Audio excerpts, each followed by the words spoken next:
ایک بہت بڑا گناہ بدنگاہی کا گناہ ہے. آپ کو پتہ ہے ہمارے ملک کے اندر بدکاری، زنا اور بے حیائی کی شرح کتنی بڑھتی جا رہی ہے، کس قدر بڑھتی جا رہی ہے. وہ لوگ جو نکاح کر لیتے ہیں وہ بھی اپنی نگاہوں کو، میں اکثر کہتا ہوں، حضور نے فرمایا نکاح آدھا ایمان ہے. جس نے نکاح کر لیا اس کا ایمان مکمل ہو گیا. تو جو نکاح کے بعد بھی باز نہ آیا، میں اس کو بے ایمان نہیں کہتا، لیکن نبی پاک نے فرمایا جو نکاح کر لے اس کا ایمان، بولیے ایمان محفوظ ہو گیا، اس کا ایمان، سارے بولیے ایمان.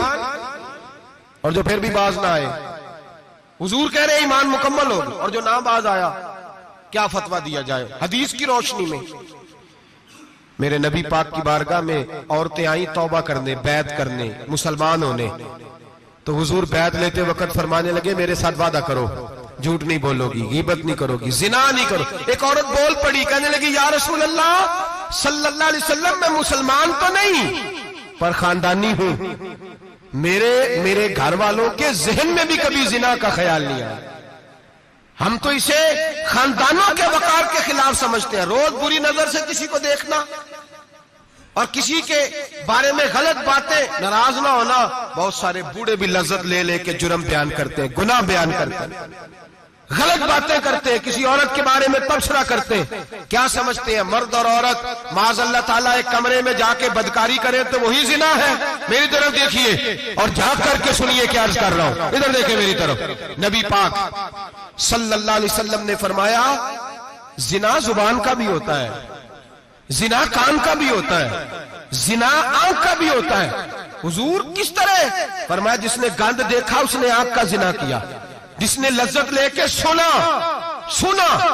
چپ نہیں کرایا، پوری بات سنی، وہ بھی زانی ہے. اور جس نے گندی بات بولی وہ منہ کا زانی ہے، جس نے گند سوچا وہ دماغ کا زانی ہے. اور زانی کو سب سے پہلی سزا اللہ یہ دیتا ہے کہ سجدے کی لذت چھین لیتا ہے، عبادت کا سرور چھین لیتا ہے، اس کا نماز میں دل نہیں لگتا. قرآن میں سب سے پہلی سزا اسے اللہ اپنے دروازے سے دور کر دیتا ہے. بھائیو آج ہمارے سجدے بے کیف ہیں، آج لوگ غلط جگہ پہ گھنٹوں بیٹھے رہتے ہیں. مسجدوں میں لوگوں کے دلوں کو گھبراہٹ ہوتی ہے، لوگ بھاگتے ہیں. میرے نبی پاک نے فرمایا تو نظر کو پاک کر لے، اللہ تیری عبادت میں لذت پیدا فرما دے گا. میرے بھائی یاد رکھ لیں اور سن لیں، سب سے کمزور آدمی وہ ہے جس کا ذہن پاک نہیں. سب سے کمزور آدمی وہ ہے جو کردار کا غلط ہے. ایک بات میں نے پڑھی، آپ یقین کریں میرا دل کرے کہ میں آگ لگا دوں اس عنوان کو جس پہ گندگی لکھی جاتی ہے، ان اخباروں کو، ان چیزوں کو جس پہ گند لوگوں کے دلوں میں. وہ انڈیا کی ایک وزیر اعظم عورت گزری تو کسی نے اس سے کہا کہ پاکستان نے تو تمہیں شکست دی ہے، تم جیت نہیں سکے بڑا ملک ہو کے. کہنے لگی کوئی بات نہیں، تھوڑا وقت ٹھہر جاؤ، ہم ان پر تہذیبی یلغار کریں گے، ان کے گھروں میں ننگا ناچ کریں گے، یہ گندی تصویریں دیکھیں گے، یہ گند میں الجھ جائیں گے. اور جو قوم گند میں الجھ جایا کرتی ہے وہ پھر کسی سے لڑنے کی طاقت نہیں رکھتی، اس کے اندر ڈٹ جانے کی ہمت نہیں ہوتی، اس کی غیرت کے جنازے نکل جاتے. دل کرتا ہے جل جائے وہ جل جائے جہاں سے برائی پھیلتی، تباہ ہو جائے وہ علاقے جہاں سے گند ہوتا ہے. لوگ گند کی کمائی کھاتے ہیں، گند کی ایکٹروں کے ساتھ کھڑے ہو کے فوٹویں کھچاتے ہیں اور گناہ پہ فخر کرتے ہیں. اور گندے لوگ کہتے ہیں اللہ کا فضل ہے ہم گند پھیلا رہے ہیں، ثم معاذ اللہ. لوگ گناہ پہ فخر کرتے ہیں چوکوں چوراہوں میں. محمد بن قاسم آئے ہندوستان پہ راجہ دہر کے مقابلے میں، نوجوان میری طرف دیکھیں اور صحیح ہو کے بیٹھے، خاصے صحیح ہو کے بیٹھے، تقریر نہیں کر رہا، جذبات کا. میرے جذبات سنیں، دل کے پھپولے جل رہے ہیں سینے کے داغ سے. اللہ کی قسم روح کی گہرائی سے بات کر رہا ہوں، وہ بات کر رہا ہوں جو سینہ کہہ رہا ہے کہ پھٹ جائے اور کہنا نہ پڑے. قرآن و حدیث پڑھتے ہیں اور پھر اپنا حال دیکھتے ہیں تو لگتا یہ ہے کہ عذاب قریب آ گیا ہے، لگتا ہے زمین پھٹنے والی ہے، آسمان گرنے والا، لگتا ہے قریب آ گیا ہے سارا کچھ. سمجھے کیا عرض کر یہ بات اگر آپ سمجھ گئے تو قیمت وصول ہو گئی. اس کو سمجھ گئے تو سمجھ لیں آپ کے مزاج کے اندر اللہ نے تبدیلی پیدا کر دی. محمد بن قاسم 18 سال کا جوان، ایک عورت کی عزت پر راجہ دہر ہندو نے حملہ کیا، محمد بن قاسم بچانے آئے. جب ہندوستان آئے فوج تھوڑی تھی، علاقہ تھوڑا تھا، راجہ دہر کی فوج بہت زیادہ، اور پھر اپنا عرب چھوڑ کے یہاں آ کے ہندوستان میں اس کے علاقے میں اس پہ حملہ کرنا، حالات خراب تھے۔ محمد بن قاسم پریشان ہے۔ ایک بزرگ نے دیکھا، کہنے لگے پریشان کیوں ہو؟ کہنے لگا سوچتا ہوں علاقہ بھی اس کا، فوج بھی اس کی، میرے فوجیوں کو تو رستوں کا بھی نہیں پتا، کیسے جنگ کریں گے، کدھر سے آئیں گے، اور پھر ہمیں زبان بھی نہیں آتی، کیسے کام ہوگا، ڈر رہا ہوں۔ 2-4 دن گزرے تو محمد بن قاسم اشاش بشاش ہو گئے۔ وہ بزرگ کہنے لگے خیر ہے، بڑے مطمئن ہو گئے ہو؟ کہنے لگے بس راجہ دہر ہم سے مقابلہ نہیں کر سکتا، راجہ دہر ہمارے مقابلے میں کھڑا نہیں ہو سکتا، وہ گرا کے گرا، وہ لڑکھڑایا کے لڑکھڑایا، ریزہ ریزہ ہو جائے گا۔